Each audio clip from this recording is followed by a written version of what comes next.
प्रभु यीशु मसीह के नाम से एक बार फिर आप लोगों को जय मसीह की। तो YouTube चैनल है एक एक्सपोज रियलिटी, जिसको चलाते हैं हमारे लकी भाई, विश्वासी भाई हैं, और उन्होंने अंत के समयों को लेके एक वीडियो बनाया है और उन्होंने वो वीडियो मुझे भेजा है और कहा है कि आशीष भाई ये वीडियो है ना, आप पूरी दुनिया को दिखाओ। वैसे वो वीडियो मैंने खुद भी नहीं देखा है, वो मैं अभी देखूंगा आप लोगों के साथ में, साथ साथ में अपना रिएक्शन भी देता जाऊंगा। चलिए शुरू करते हैं, अंत के समयों का वो वीडियो देखते हैं। एक मंदिर जिसका बनने का सपना एक जाति बहुत पहले से देख रही थी, इंतजार कर रही थी अपने उस मंदिर के बनने का, और अब उनका ये सपना बहुत जल्द पूरा होने जा रहा है। अगर आप एक मसीह हैं तो आपके भी दिमाग में मेरे इस बयान से एक ही ख्याल आया होगा, एक ही तस्वीर आई होगी कि मैं बात कर रहा हूँ हजरत सुलेमान के तीसरे मंदिर की और यहूदी जाति की। पर नहीं दोस्तों, मैं जिस मंदिर की बात कर रहा हूँ वो हजरत सुलेमान का मंदिर नहीं, बल्कि हिंदुस्तान में बने इस मंदिर की है, जिसका नाम तो मैं नहीं लूँगा, पर इसकी तस्वीर आपको दिखाऊंगा और इससे आपको पता होगा कि मैं किस विषय पर बात कर रहा हूँ। जी लकी भाई, हम समझ गए आप कौन से मंदिर की बात कर रहे हैं, क्योंकि हिंदुस्तान में इन दिनों हर टीवी न्यूज़ चैनल पर इसी मंदिर की चर्चा हो रही है। हिंदुओं को इसकी बेहद खुशी है और इससे हम मसीहों को कोई इतलाफ नहीं, परंतु मैं आपको दिखाऊंगा इन सब के पीछे चल रही है एक स्पिरिचुअली आत्मिक जंग। स्वागत है, आप देख रहे हैं एक्सपोज रियलिटी।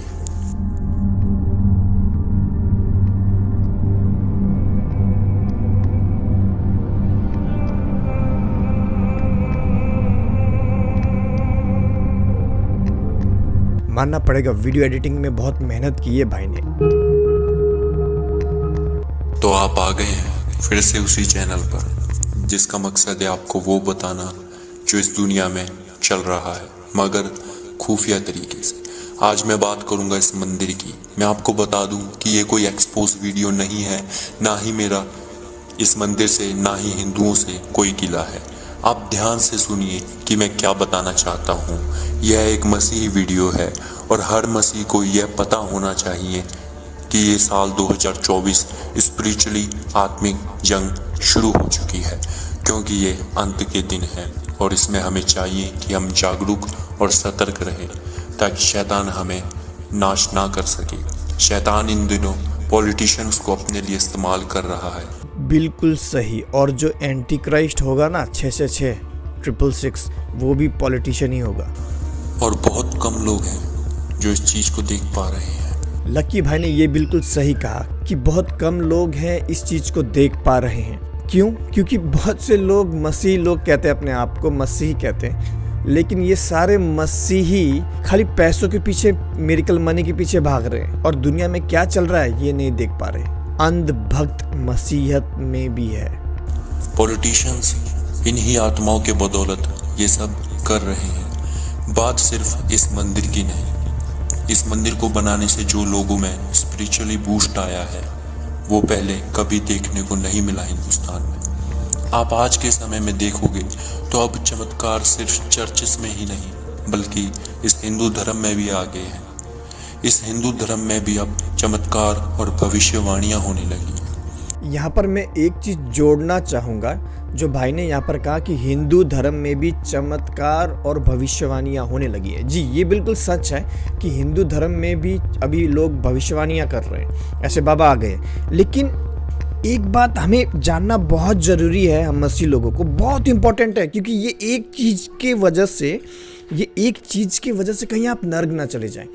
और वो चीज़ ये है जो मैं जोड़ना चाहता हूँ इस वीडियो में, लकी भाई का वीडियो में, कि आज मसीहत में कोई प्रॉफिट नहीं है। इसके ऊपर मैं वीडियो बना चुका हूँ, आप वो देख लेना। दूसरी चीज, जब प्रॉफिट नहीं है तो ईसाईयत में परमेश्वर के तरफ से कोई भी ऐसा स्पेशल प्रोफेसी नहीं है, यानी भविष्य देखने की क्षमता आज नहीं है।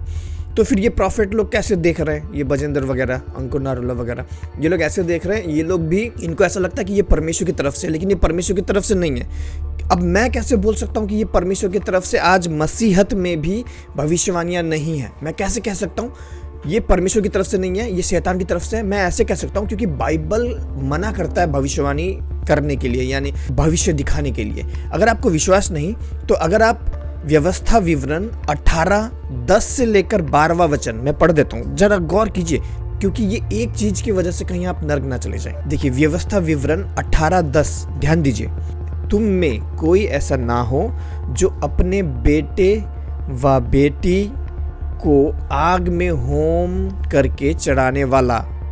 ओके, यहाँ पर जो बाल को मानने वाले थे उसको लोग क्या करते थे, अपने जो बच्चे होते थे ना, बच्चे को आग में चढ़ा देते थे। खैर ये आप लोगों को पता होगा।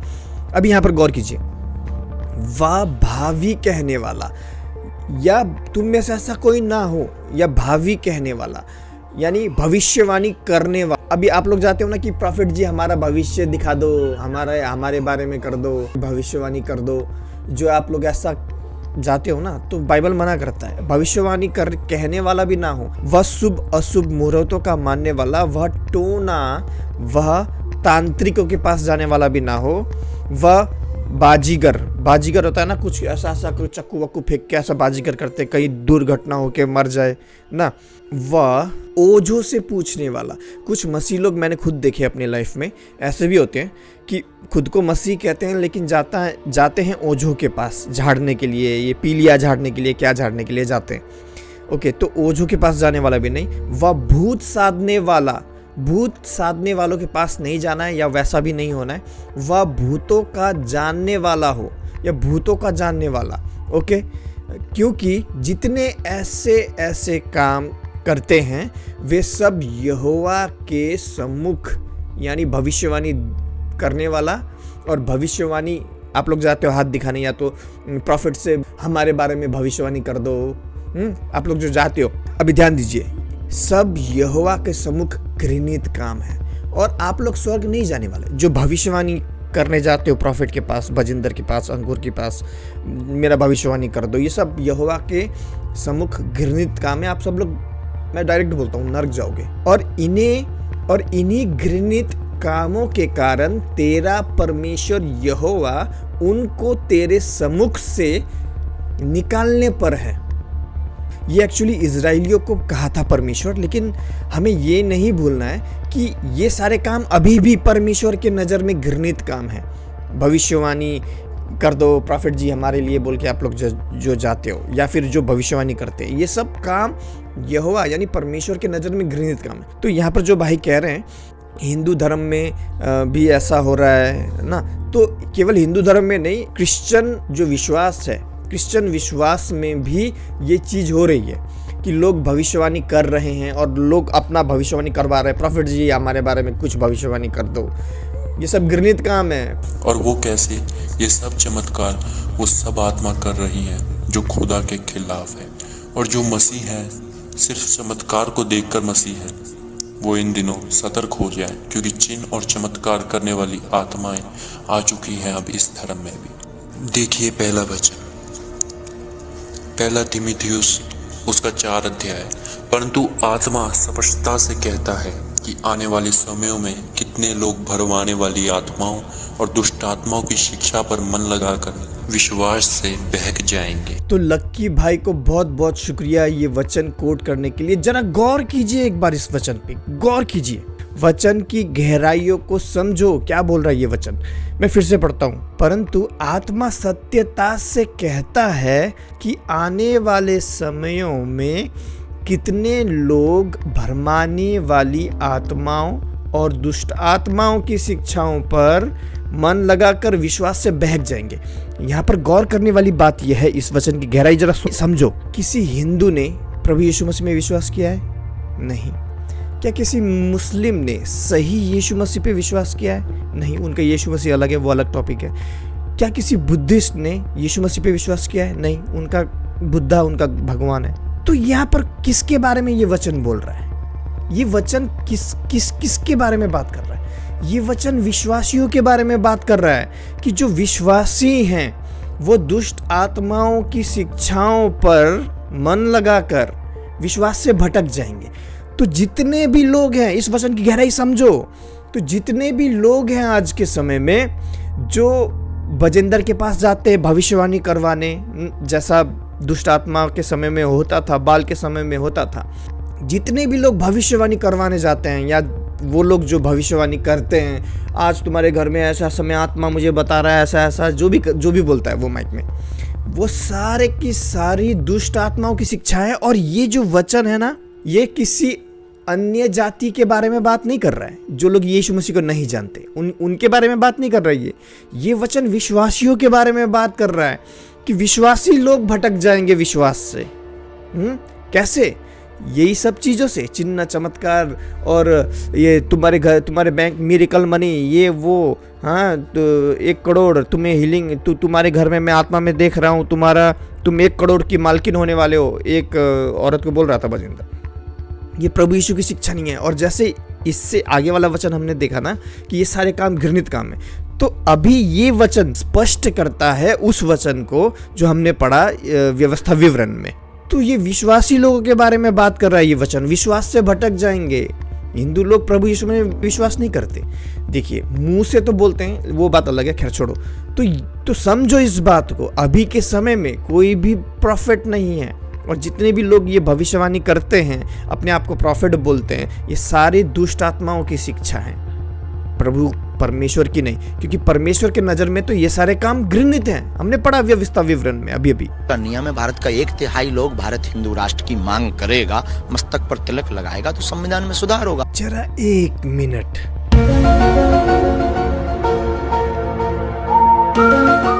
अच्छा, तो अब पता चला कि इन सब के पीछे शैतान के पुजारी इल्यूमिनाटी हैं, जो लोगों को धर्म के नाम पे लड़ा रहे हैं, उकसा रहे हैं। न्यू वर्ल्ड ऑर्डर की शुरुआत तो कोरोना के बाद से ही हो गई थी, जैसे कि मैंने बहुत पहले बताया था अपने वीडियो में, जहां पर मोदी खुद बोल रहा था कि कोरोना के बाद में न्यू वर्ल्ड ऑर्डर का शुरुआत होगा। कि कोरोना के बाद एक नया विश्व ऑर्डर, एक नया ग्लोबल ऑर्डर, एक नया जियोपॉलिटिकल इक्वेशन, ये बहुत तेजी से आगे बढ़ रहा है। और ये अभी हाल ही का वीडियो है। साथियों, आज दुनिया नए वर्ल्ड ऑर्डर की तरफ बढ़ रही है। अभी मैं दक्षिण अफ्रीका में ब्रिक्स समिट में हिस्सा लेकर आ रहा हूं। अब से कुछ दिन बाद भारत में G20 का शिखर सम्मेलन होने जा रहा है। G20 का प्रेसिडेंट होने के नाते भारत ने इसकी जो थीम तय की है, Vasudhaiva Kutumbakam, one earth, one family, one future, यानी पूरी दुनिया का फ्यूचर साझा है, जुड़ा हुआ है। इसलिए हमारे फैसले और हमारे सरोकार भी उसी दिशा में है। राम को मोदी जी लाए हैं और योगी लाए हैं और कोई नहीं लाया। तो जो लोग नहीं जानते कि वन वर्ल्ड ऑर्डर क्या है, उन्हें मैं बता दूं कि शैतान के पुजारियों का प्लान है कि इस पूरे दुनिया में एक ही गवर्नमेंट होगी, एक ही सरकार होगा, एक ही करेंसी होगा, एक ही पैसा। आज जैसे इंडिया का अलग पैसा, नेपाल का अलग पैसा, अलग देश का अलग पैसा, वैसा नहीं, पूरे दुनिया में एक ही पैसा। ये सब एक करना चाहते हैं। सुनने में कितना अच्छा लगता है ना कि सब दुनिया एक हो जाएगी, लेकिन नहीं, क्योंकि जब शैतान यानी शैतान पुत्र एंटी क्राइस्ट 666 जब आएगा ना, तो वो रूल करेगा। फिर जब ये सब तैयार हो जाएगा, पूरी दुनिया एक हो जाएगी, और ये होके रहेगा, क्योंकि बाइबल में बताया है।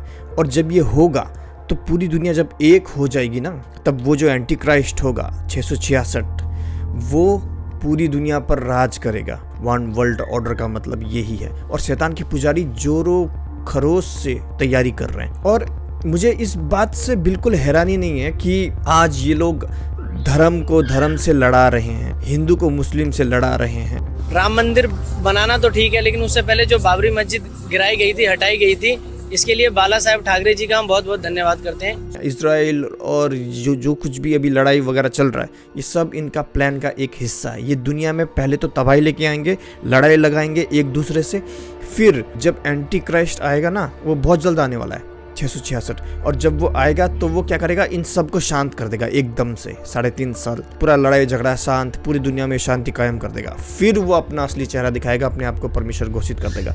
तो शैतान के पुजारी वन वर्ल्ड ऑर्डर ला चुके हैं। और इंडिया में ये जो हिंदू मुस्लिम लड़ रहे हैं आपस में, ये चर्चों को जलाया जा रहा है, ये सब शैतान के पुजारियों का प्लान का हिस्सा है। और ऐसे बाबा शैतान के पुजारियों के मोहरे हैं, मोहरे। चेस में होता है ना मोहरा, वैसा ही। प्रिंस चार्ल्स के रिप्रेजेंटेटिव आए हैं, ये वैसे ईसाई हैं लेकिन सनातन को मानते हैं। इसका मतलब ये है कि विदेशी भी चाहते हैं कि एक राष्ट्र तो ऐसा हो जहां हिंदुत्व के साथ, गौरव के साथ, जातिवाद को अलग रख के हम कह सकें कि हम हिंदुस्तानी हैं। हिंदुस्तान का मतलब क्या? हिंदुओं का स्थान ही हिंदुस्तान है। तो इन बाबा जी के मुताबिक भारत में केवल हिंदू रहते हैं, भारत को हिंदू राष्ट्र बना दिया जाए। लेकिन कोई इनको बताए इंडिया में हिंदू भी रहते हैं, मुस्लिम भी रहते हैं, सिख भी रहते हैं, क्रिश्चियंस भी रहते हैं, और भी कई सारे ऐसे धर्म हैं, जैसे कि बुद्धिस्ट धर्म भी है। बहुत सारे ऐसे धर्म हैं जहाँ के लोग भारत में रहते हैं और यहीं के हैं, वो यहीं जन्मे, कहीं बाहर से नहीं आए, और बड़ी तादाद में रहते हैं। हम क्रिश्चियंस को आप लोग देख नहीं सकते, तो एक काम कीजिए, हमें अमेरिका भेज दीजिए, फिर हम आराम से रहेंगे उधर मजे से। इसलिए हमारा ये मांग सरकार से नहीं है,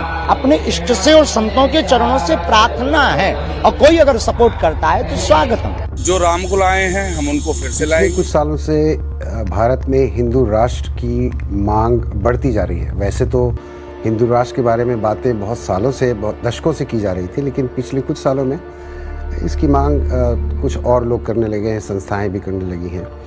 तो हिंदू राष्ट्र क्या सही मानों में आने वाला है? इसकी स्थापना होने वाली है? क्या इसकी रूपरेखा होगी किस तरह की?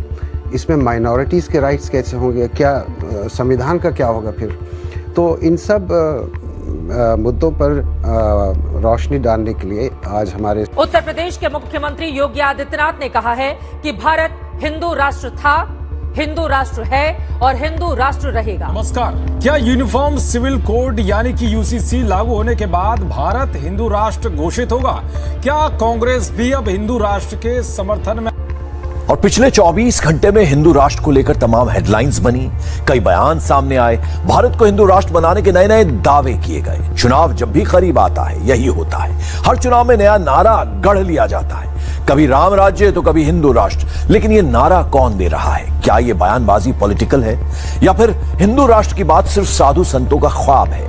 हिंदू राष्ट्र की बात जो लोग करते हैं उसके पीछे सच्चाई क्या है? ये रिपोर्ट उसी फैक्ट की एनालिसिस आपके सामने रखेगी। बुंदेलखंड का महाकुंभ भारत को हिंदू राष्ट्र बनाने के लिए चल रहा है। मेरे पागलों, अब तुम्हारी बारी है। सनातन धर्म राष्ट्र धर्म है, राम राष्ट्र है, राष्ट्र राम है, और इसलिए सनातन धर्म में ही सब कुछ है। ये हमारा देश हिंदू राष्ट्र बनकर रहेगा। भारत में हिंदू ज्यादा है तो इसको हिंदू राष्ट्र डिक्लेयर होना चाहिए। चलिए, तब नहीं हुआ, अब हो जाना चाहिए। तो बच्चों को मेरी बात सुन लो, जितनी भी दादागिरी है, जितने पहलवान हैं, आप अगर कोई आपके बैकग्राउंड में कोई दादागिरी है तो बुला लेना उनको और आ जाना, लड़ना हो तो। इन बच्चों को अगर आपने अब है ना ये अगर एक को भी हाथ लगा दिया और एक बच्चों को भी हाथ लगा दिया तो फिर ध्यान रखना, है ना। मेरी बात सुनो, माफी मांगो आप सर, पर रहने दो, हम ऐसे लोग नहीं कि माफी मंगवाएंगे, गुरु से माफी नहीं मंगवाएंगे हम, लेकिन आप ध्यान रखना। तो भारत माता की जय के नारे में दिक्कत आ रही है, तिलक लगा रहे उसमें दिक्कत आ रही है, तो मैडम आप स्कूल में ताला लगा देते हो, बोलो 10 फीट पे लगा दो ताला, बताइए ये गलत बात है। तस्वीरें होनी चाहिए हमारे जिसने देश आजाद करा है, जो महात्मा गांधी, स्वामी विवेकानंद जी, भगत सिंह जी, सब, सरस्वती माता, सारी चीजें मुझे यहाँ पर चाहिए।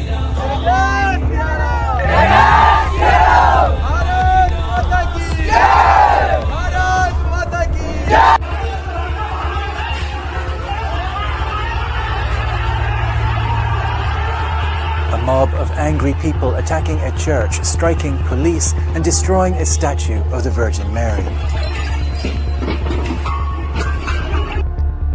तो आज की इस वीडियो के लिए लकी भाई को दिल से शुक्रिया। हालांकि मैंने इस वीडियो में काफ़ी चीज़ें जोड़ दी हैं, उसके लिए मैं लकी भाई से क्षमा चाहता हूं, जो एक्सपोज रियलिटी के हैं, उनका चैनल का नाम। खैर, तो आज की मेरी शिक्षा और लकी भाई और हम यही कहना चाहते हैं, तैयार कीजिए अपने आप को, क्योंकि बहुत जल्द रैप्चर होने वाला है, कहीं हम पीछे ना छूट जाए। वन वर्ल्ड ऑर्डर और न्यू वर्ल्ड ऑर्डर दोनों ही लागू हो चुके हैं भारत में। अब अच्छे दिन तो नहीं आने वाले हैं विश्वासियों के लिए, बहुत बुरे दिन आने वाले हैं, तैयार करो। लेकिन जो अंत तक जय पाएगा, जैसा बाइबल कहता है, लेकिन जो अंत तक जय पाएगा वही प्रभु यीशु मसीह के साथ जाएगा। अपने आप को तैयार करें। मिलते हैं अगली वीडियो में। प्रभु यीशु मसीह आप सबको आशीष दे। तब तक के लिए जय मसीह की।